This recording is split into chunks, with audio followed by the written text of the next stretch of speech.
Marilah berdoa. Dalam nama Bapa dan Putra dan Roh Kudus. Amin. Tuhan Yesus, Engkau diutus Bapa menjadi berkat bagi dunia, menjadi selamat bagi manusia.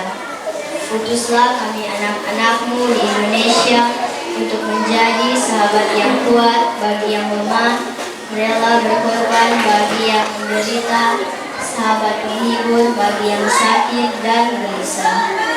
Tuhan Yesus, kami pun ingin menjadi utusan-utusan kecil-Mu, teman setia bagi yang tersingkir dan terlantar, teman bicara bagi yang kesepian dan terlupakan, sobat yang gembira bagi yang sedih dan susah, sobat penuh penghargaan bagi yang tak dicintai. Tuhan Yesus, kini utuslah kami dengan bantuan Roh Kudus-Mu menjadi garam dan ragi yang baik, menjadi terang dan obor yang cemerlang, membawa kegembiraan dan pengharapan. Tuhan Yesus, kuduskanlah badanku dan sucikanlah jiwaku. Kupersembahkan diriku padamu hari ini. Berkatilah semua anak dimanapun jua.